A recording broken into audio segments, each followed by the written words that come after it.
Hey everyone, Livy here, back with another video, and today I am doing the Midyear Tarot tag. This is a tag that was originally started by Chanel over at Chanel Days.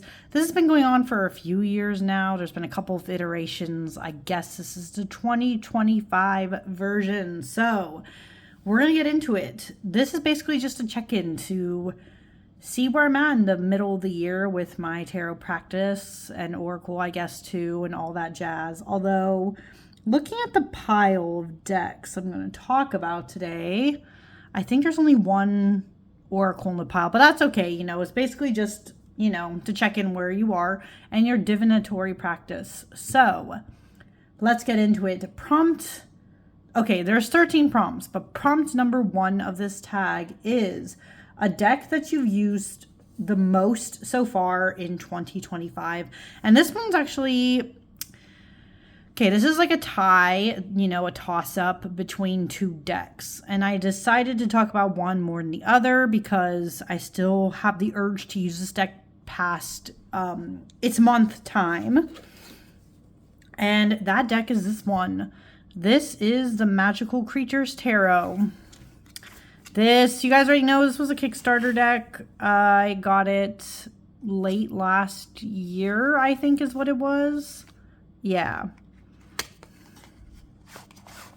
And this is a deck that's the same creator as the Northern Animal Tarot.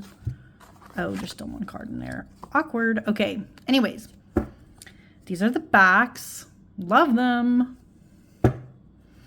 But the reason why I've used this the most this year is just because I'm obsessed. Like I said, I got this really late.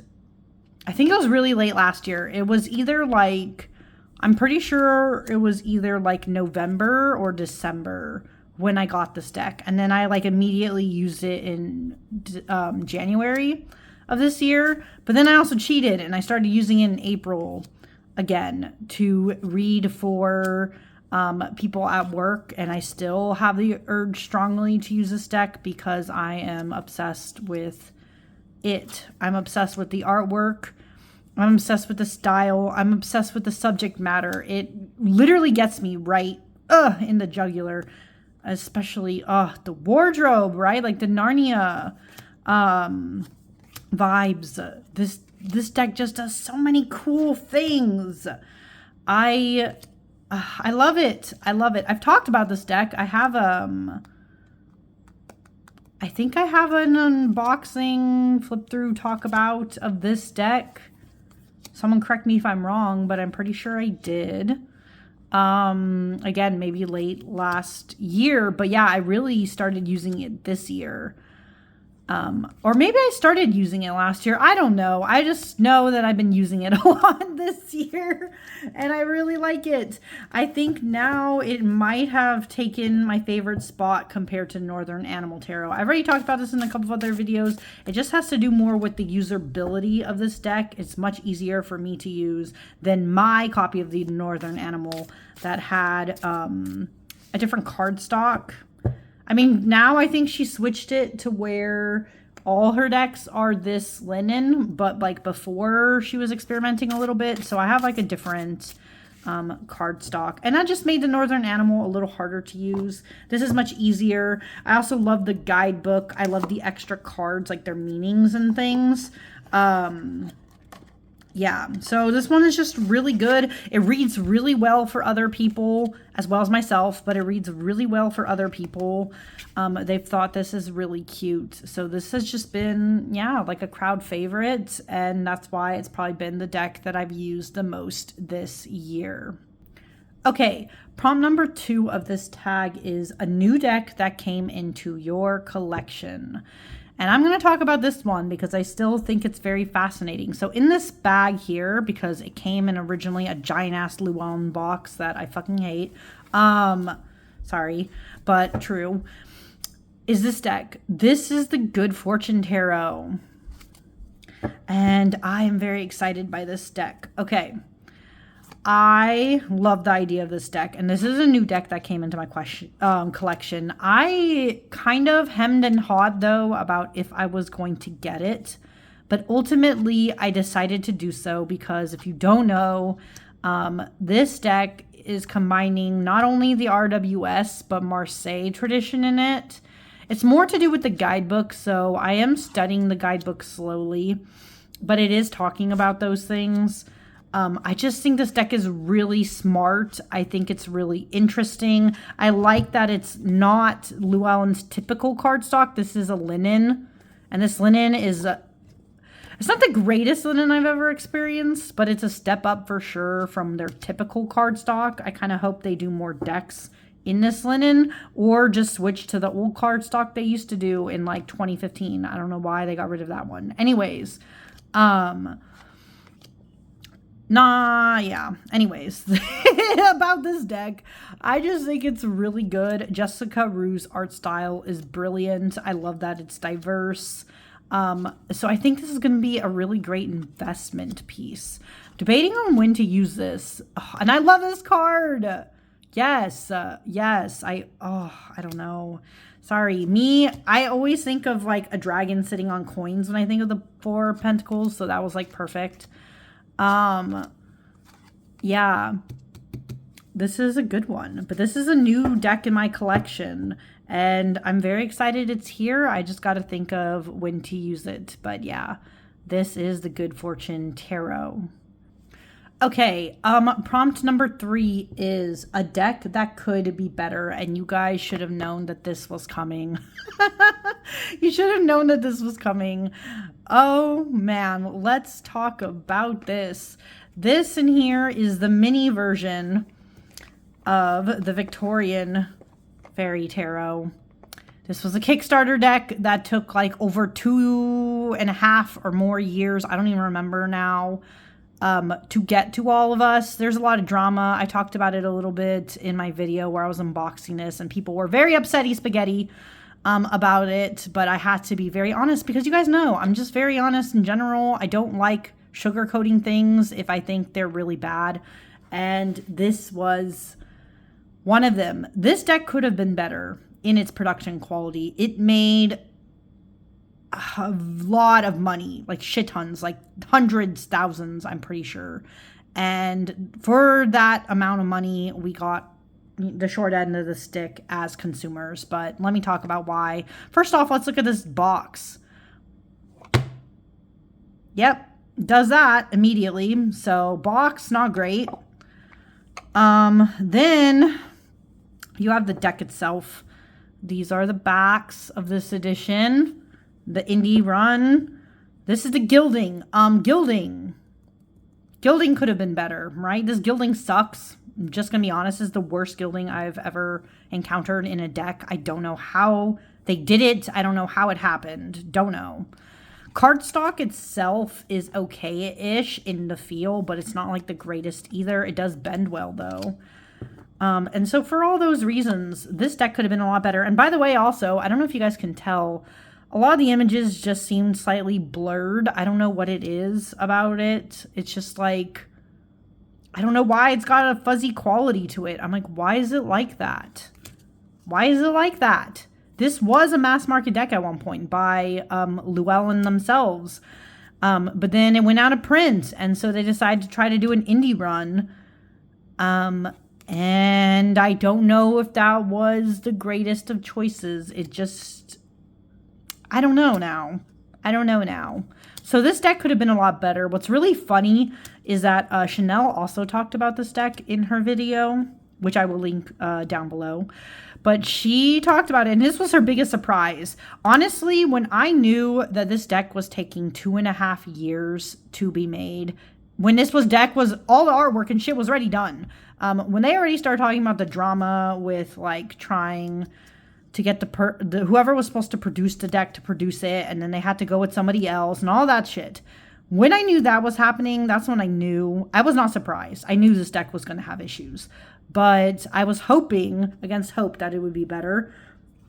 Not going to lie, because of how not great of an experience getting this deck was, and the drama of people being like, don't pull the gilding like that, and then me having to explain that, hey, this gilding is actually just like awful in general. I'm not trying to be a bitch. It literally just is. I had to do that or I couldn't even get my cards.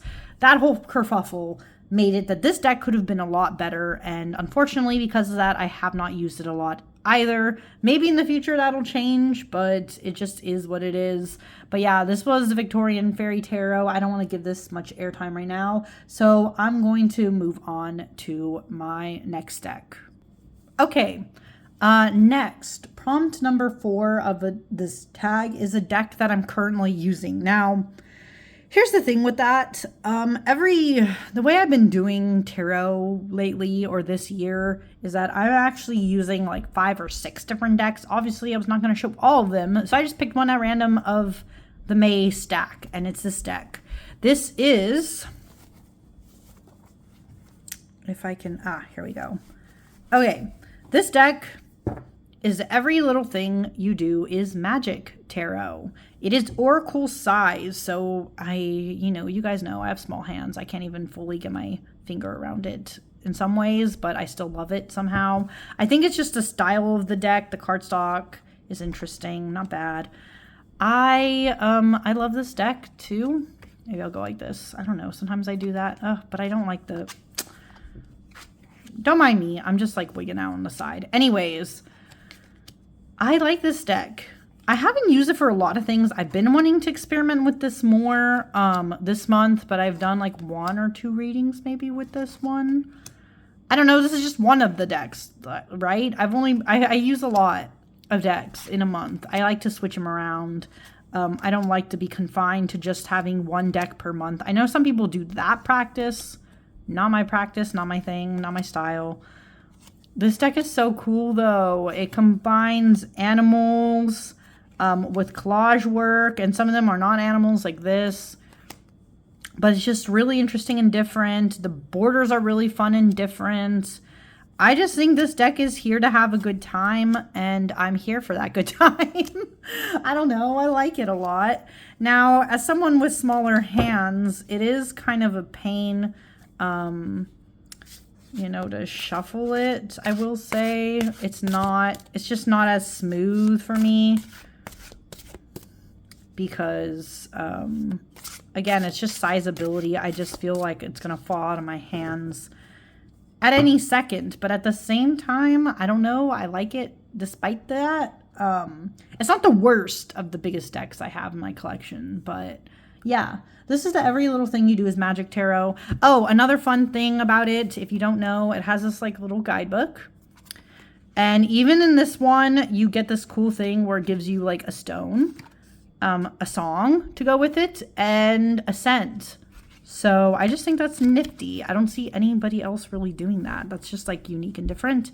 But yeah, this is the Every Little Thing You Do Is Magic Tarot. I think it's fun and quirky, and I think some more people should talk about it. So yeah, that is that deck. Okay, prompt number, where the hell are we at? Let me look at my thing. Sorry, I have like my notes on the side. Okay, prompt number 5, sorry, is the biggest surprise, and it's not a tarot deck, it's an oracle. This is The Lost Oracle by Fiona Horn, I think. I don't know how else to say that unless it's like horny. But I don't think it is. Anyways, this is an oracle deck. This is a rock pool deck. And why was this deck my biggest surprise? Well, it has to do with the quality, once again. I got this deck because I kept seeing photos of it on Instagram, and people were showing it, and it has these beautiful backs, and I was like, oh shit, I think I need this deck. It looks so cool. But when I got it in, I was in for a very big surprise. As you can see here, it is edged in black. But when you look at the cards, I don't know if you guys can tell, it's got like shit on it that I think came from this gilding. Okay, and it's on a lot of the cards. So like that one has like a little dingy thing down there. This one's fine. Oh nope, there's a little scratch. I don't know if you guys can, no, you guys can't see that on the camera. There's like a little scratch there. More little dirty specks. This one's all black, so you wouldn't notice anything there. Little dirty speck right there. I'm just... Oh, this one's more apparent. See that like fucked up line? I'm like, what is happening? I think this was the biggest surprise because I didn't expect this deck, especially Rockpool, that's normally pretty good about their decks. I did not expect this deck to look so fucked up. I'm like, what is happening here? Like, why is there weird gobbledygook on my cards? They're a mass market company that usually is pretty good about this stuff. I didn't know, and that's the weird thing is like when I got this, when I saw people showing photos, you know, they weren't having these problems with their deck. It didn't look like it anyways. So I just didn't know too if it was a case of like, I don't know, maybe I just got a bad deck, like weird offshoot. See, it's like still some weird, like, I don't know. I'm pretty sure it's coming from the gilding. I don't know what else to say. Has another little line there. I just don't know. I don't know. See, weird spots and shit. Even this card, like, yo, what the fuck? And, you know, you're just like, you could just say, oh, well, get over it. You know, it's mass market. It's cheap, blah, blah, blah. What do you expect?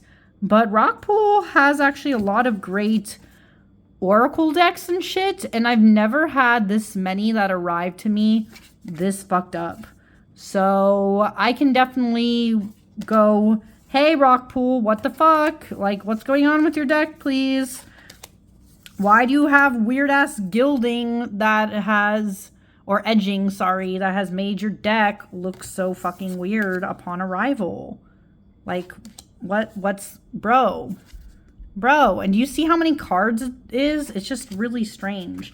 So this was the biggest surprise to get because considering how Rockpool's reputation is, I just thought the production of this deck would be a little bit better. This is a matte, and I do like matte. I like that it's not their typical glossy, but something went wrong in this process, and I think it's from the edges. I don't know.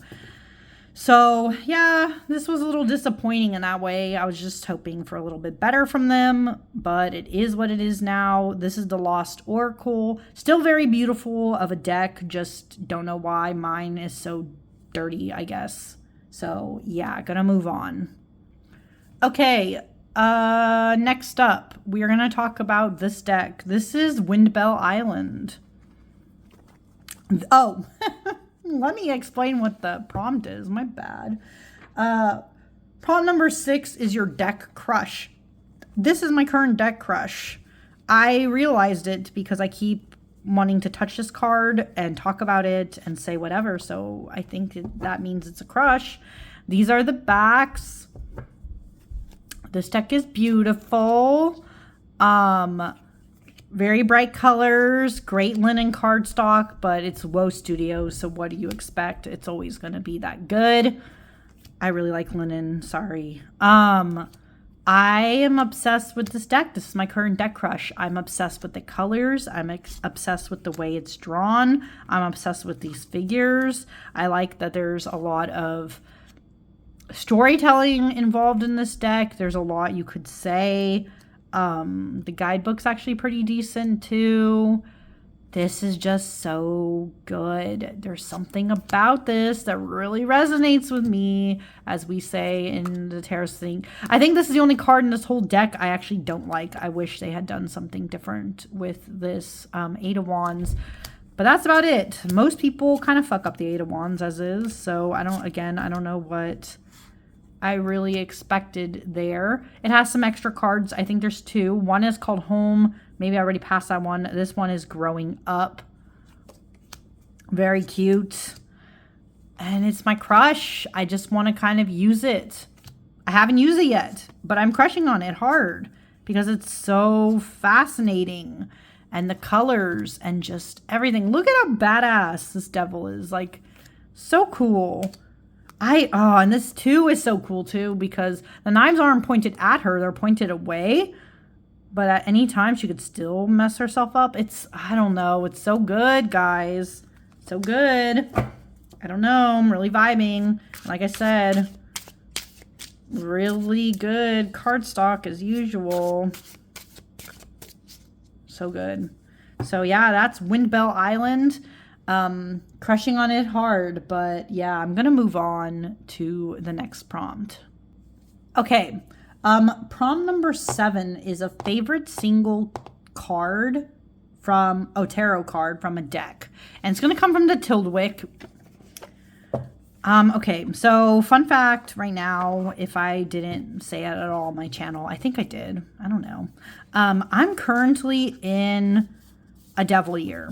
Okay, I'm in a devil year. And at the start of this year, when I was trying to get the vibes of it, trying to figure out what I'm doing with it, like what could the devil card have in store for me this year? Being a devil year, let me tell you, it's been a lot of shit. But when I was looking at my favorite devil cards, I was trying to pick which ones are one of my favorites. This one came up, and it is 100% one of my favorites. This devil card is so bloody good, and I want to talk about why, okay?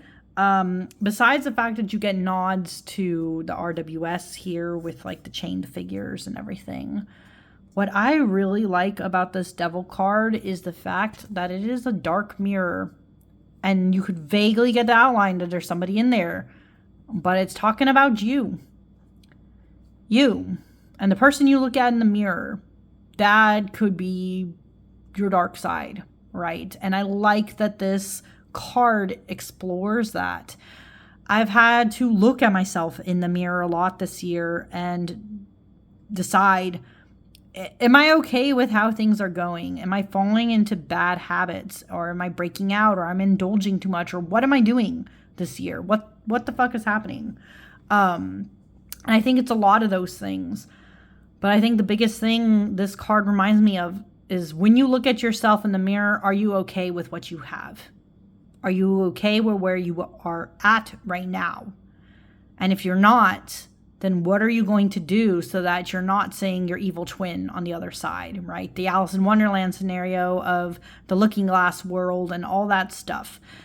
Every time I look at this devil card, I think of that. And yeah, because I'm really going through it this year in just different ways. This card, I don't know, it speaks a lot right now. And even reflecting on it from when I pulled it out at the start of the year to now, I don't know, I'm contemplating it a lot. So I really like this one, and I'm thinking about it a lot. But yeah, I'm gonna move on now. Okay, prompt number 8 of this tag is a deck that makes you happy. And I feel like I had to talk about this one. This is a Magic Pantry Tarot. And this deck makes me happy, especially this year, because I was using this in March during the whole March Madness thing, and I do plan to actually read more extensively with this deck in June of this year. But yeah, this is the Magic Pantry Tarot. This is by Cedar McLeod. It is a food deck. And this deck makes me happy, not just because of the gingham backs it's like a picnic situation here. But this deck makes me happy because the art is beautiful. I like the theme, that it's food themed, but it's like still fun and quirky, but at the same time has some really smart and good meanings with it. I love the diversity featured in here. I just love so many things about this deck, and it makes me so happy. I don't know how these two cards always end up next to each other, but these are the two fools. The world, the full meal. It's so good. So good. So smart. It makes me happy and makes me think of the summertime and everything right and wonderful and fun in the world. This 7 of Swords. Oh, it's the best. Yes, if you know with spinach, man. I love this deck. It makes me so happy, so joyous. I even start stimming slightly. You guys can't see, but my legs are shaking, so it's making me slightly shake. It's a whole thing. I just get very happy when I think about this deck. I'm excited to use this in June. I have a feeling it's going to be one of those decks I use the most in June. but only time will tell. But yeah, Magic Pantry. It's a fun one. It's a good one. And I'm excited to see what it brings me the rest of the year. Okay, prompt number 9 of this tag is a great guidebook. And I feel like I always talk about this one, but this really is a good guidebook. This is the Forager's Daughter Tarot Guidebook. It's a chonker. This is the Afterlight edition, of course. Big, good production quality, by the way. Why do I like this guidebook? So I used the Forager's Daughter Tarot at the beginning of this year, right? And I just always think about this deck. I always love to feature this guidebook. So it's set up in this way where there's a preface, ubiquities, and then it goes into Major Arcana, Minor Arcana, and then it has a big section on tarot spreads. It has some really good tarot spreads, by the way. Gives a little note about why she created the deck. And then there's some cool stuff. So it talks about the suits. Moon phases, feature big in this deck. And I never really thought of that, but it's like cool to look at it again and go into that. Talks a little bit about the court cards and our additional Arcana cards. There are a few. But what I really like about this guidebook is it has, a full picture card here. Full color. It has a dissection, a compass, a reflection, and position signs. So it literally goes into everything you could need. This would be a great deck to deep dive into, especially if you like animal decks. This is an animal deck. I know not everyone does, but I think this would be a really good investment piece. I say that because this deck is very expensive, even from the time of which I got it. It's gone up in price now. I think it's like $10 more than it used to be. I don't know if it's just because times are tough or what. But yeah, so it's a little bit on the pricier end for an indie deck. So that is the caveat with this. You really need to know that you like animal decks and want it to get this deck. But I think this guidebook is really good. I love the entries. I love how detailed it is at describing everything that's going on in these. I love the extra cards, like the bond card. Ingenuity is a really good one too. I've gotten this card a couple times. And it's just well done too. It's just well done in production and everything. So this deck is so good. This guidebook is so good. And so I do recommend this deck because of this guidebook and vice versa. Just really great production quality. And I'm excited to see what this creator does in the future because I think she's planning to do an Oracle is what I've heard. I'll have to see if I like how it's set up or everything. But considering how she's done with this till now, I think it would be good. So yeah. This is the Forager's Daughter Tarot Guidebook. Okay, this next prompt, number 10, is actually, what deck do you want by the end of the year, or are you still waiting on? And that's a twofold question. I guess I could have said literally any Kickstarter deck right now that I've backed. There's a few that I'm waiting on, including oracles and tarots and all that jazz. I think the biggest two I can think of that I'm waiting on right now is When Olga Speaks, because I'm just patiently waiting for that to come in the mail. I think it's on the way. I have no idea, but yeah, waiting on that deck. And then besides When Olga Speaks, indie deck by Sasha Lopez, she's great. Anyways, that besides waiting on that one because I think she's in shipment of it, is I'm also waiting on the Mindscapes Tarot. So I don't know if I'm going to edit and try to put it in or put an image of it. But basically, if you don't know about that deck, it is a deck that originally was indie, but it was only a majors only deck. So it only had the first 20, the first 22 cards. But then he got, I think, a deal where it got picked up mass market. It's going to come out by Hay House. It's actually going to come out around the time of my birthday. So I'm really excited about that. I hope I get it by my birthday, but I have no fucking clue. It looks incredible. It's mostly a deck that has scenery and it's drawn in a really beautiful style. So I'm very excited about that deck and I can't wait for it to come. Yeah, that's basically my thoughts. That's like one of the most excited. And so I cannot wait for that one. But I guess I'll move on now then to prompt number 11, which is which deck hasn't been used yet or barely, but you want to work with this year. I could have, I guess, talked about Windbell Island too, because that is one. But another deck that I want to use by the end of this year, sometime in the year, I have to think about when to put this in my rotation, is this deck. This is the Scarab and Dahlia Tarot. This is by Joanna Callahan Waldo, and designed by Octavia Luckhart Waldo. I don't know where the relation is, but that's cool.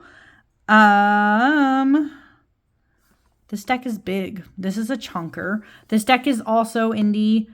Also a little pricey, so again, you need to kind of know you want this deck to get into it, but as you can tell, it's a collage deck. And I want to work with this deck because I think it's really cool. It is very big though. If you have small hands like me, you might have a hard time with this deck. I can't even reach my finger around it. And I even took out, so this deck comes with a lot of extra cards. I just put them to the side here for, no, 5 extras here, but I even left some extras in. These are like extra, oh no, never mind. This one's just a title card. There's like extra lovers cards, death card, right? And I even put those to the side, and this deck is still huge. It's just, I guess, the way it's done or whatever. Cardstock feels nice, though. I just wish it was thinner somehow. Maybe it's the gilding. I have no idea. It's just massive. Because it is Oracle size. These are the backs. Despite its size, I do want to use this deck sometime by the end of the year because I think the collage work is really good. There's something about this deck that I find really fascinating. I like that it takes a less is more kind of approach with the collage work. I always like collage decks that do that. It like has a more simplistic background and then some collage work. But it just doesn't feel too busy at the same time, like especially the 7 of Swords here, right? And so that's why I think I really like it. Except this devil, as you can see, this devil has like everything going on in it. But those cards are like far and in between. I don't know. For me, this just has a good balance, right? It has a good balance, and I really like that.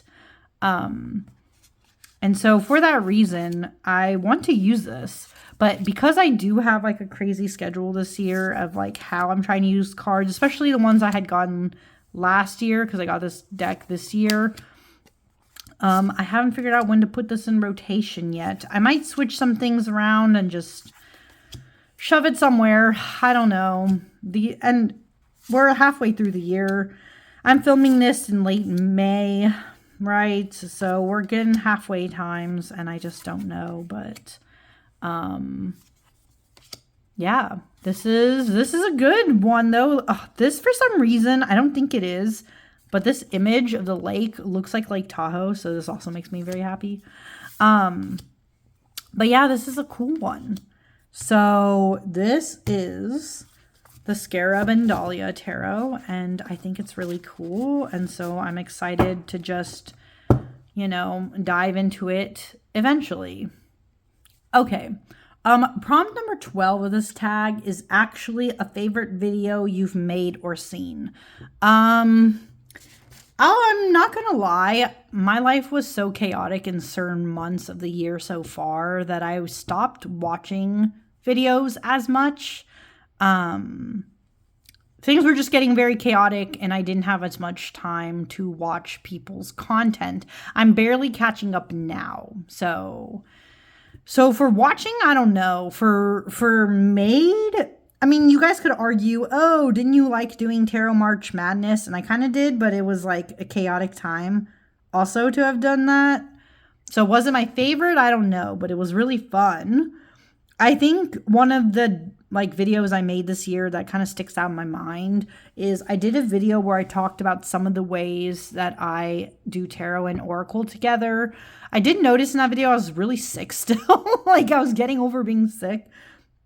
So no, like clarity of my voice wise, it is a little wonky, but at the same time, I liked that video because I did explain a lot about how I do tarot and oracle. And it did inspire me because I do a tarot meetup group as often as I can. And when I do those, I kind of like look for new prompts and things. And I kind of want to do a tarot and oracle edition, like based on that video. So it kind of inspired me. And that's why I think that one's one of my favorites.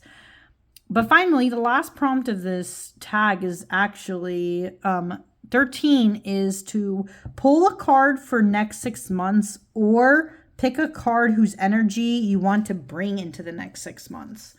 And I'm just going to, again, pull out everything, little thing you do is magic, just because that's like one of the decks I'm using this month. And I'm trying to think here. Do I have a card, what energy I want to bring in? Because I don't know if I want to pull a card. So I do this thing. I can talk and like look at the same time, I guess. I do this thing where I do, instead of a big Wheel of the Year 12 card spread, I do 6 months ahead. So I kind of already know what my next 6 months are going to look like, at least from April, May, June, July, August. Yeah. September. So I basically know up until September already how my month's going to be. So I feel like that would be redundant in a way.